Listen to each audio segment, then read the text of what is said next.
So I don't pretend that you will understand, be an expert in reading a blueprint tonight, but I'm here to let you know about the logic behind how to go about looking at the blueprint, understanding what you're doing so you can bid, and after you've won the project, you can actually perform incredibly fine.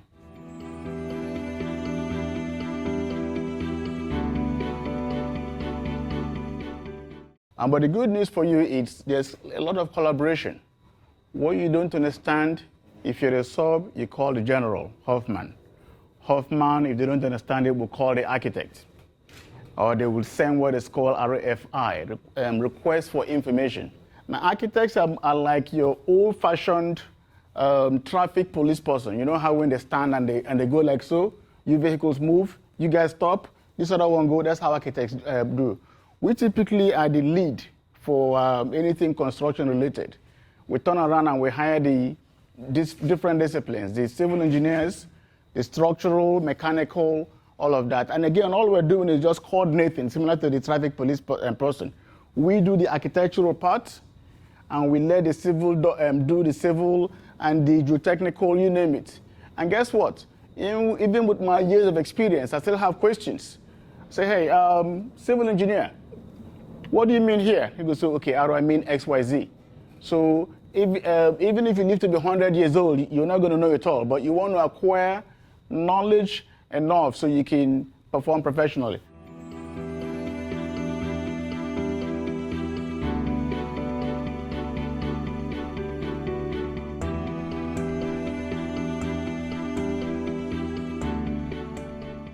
This is a fairly detailed drawing, and you're thinking horizontally, vertically, how did this all come together, how did it tie in? Luckily for us now with BIM, you get to see it in 3 dimensions, and it helps you catch some of the mistakes you most likely would have made some years ago when we did not have BIMs, because to really see exactly what is going on, and as a human being, there's a strong chance, since we're not perfect, you might miss something. But hopefully with BIM, where you're seeing things in 3D, you might catch it on the onset. For example, in this drawing here, you see they're making so many cuts because you don't know, you want to really understand what the architects and all the consultants, meaning the engineers, civil, mechanical, electrical, you name it, what they have in mind. So you see they made a cut here, they cut the building here, they cut it here, more like bread. You're slicing it to really get the minutiae of what you're seeing. All kind of cut, section, drawing, elevation, all of that helps you put the picture in mind. So let's just make believe we're trying to design this room where we are. I mean, there's no way I can describe and you get a whole picture. But if I have drawings like so on my specifications and I have it cut, finally you'll understand exactly how I want this put together. So in a nutshell, that's what your drawing is telling you. Okay, so a lot of coordination, lots of questioning. What is going on here? Who should I call to better understand what is going on? Is basically what we're showing here.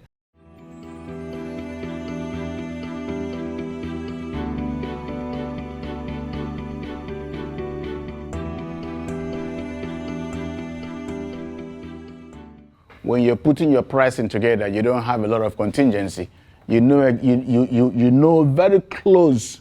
I don't know if that's the right word, of what the designer has in mind, and you can come up with a good number. If I leave it vague, there are so many unknown, you might want to increase your contingency, to cover you, because there are so much that is not known.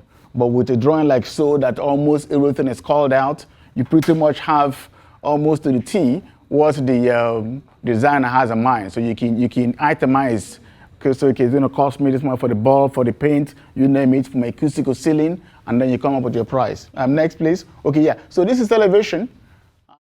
Here's the ground level, right here. And it will be called out, see your elevation symbol, and then your notes will explain. So this is above ground. This basically is a symbol of how you open the door. So it tells you where your jamb is and how you open. Are you open it this way or open it this way? It explains all that. And again, as I say, there are so many nice books in your construction bookstores that has all these symbols explained better than myself that you can just purchase. Hopefully, most of us recognize brick. This looks like a brick. This is the finish. Finish is basically like, think of a lady, the powder on her face. That's the finish, okay? So finish is, yep. Finish is basically what you're seeing. It's not anything structural, okay? So finish could be paint, it could be brick, it could be wood. There are so many finishes. Aluminum, basically what you're saying. It's not structural. The finish does not hold the building up. It's attached to what we call a substrate. And that substrate goes onto your structure that actually holds it on. So my drawings and my specifications, once you've acquired mastery, will let you know exactly how to build this. So what you're seeing here is we've taken a knife and we've chopped it through here. And you're standing here and you're looking, you're seeing an empty space. The wall itself will have a thickness, maybe 6 inches, and that's what you're seeing here. You go here again, you see the wall. This is your opening. Now what about all this? As we chop it through here, you will see that piping will be chopped. So you will have something that looks more like a pipe. We don't have example here, but you see some of these elements. We just cut it. So you can see it. Again, these are all different information to convey the design intent.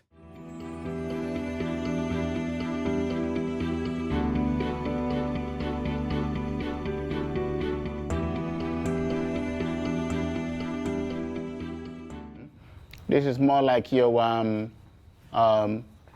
bird's eye view. You know, imagining you're in an airplane looking down.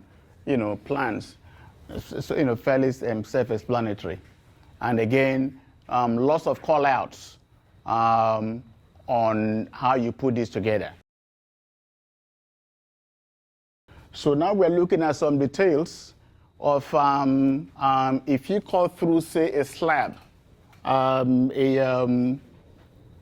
concrete slab. How do you put your elements together so you can do what the architect actually has in mind? These are some of the details that explains all that, and all this detail, for example, tells you, for example, this is detail number 3 over here. This is kind of blurry. It will let you know what sheet number. Let's just make believe this is A14. It tells you when you go to sheet A14, look at detail number 3 to see how you can put this together. Of course, over the years, after you've acquired that expertise, you will know how to put this together. But you might still have questions. Say, hey, wait a minute. What does the architect have in mind here or there? You will go and see the drawing will explain that. And if it doesn't explain that, and sometimes it does not, we're all human beings. And that's why we have a backup, what we call our errors and omission insurance.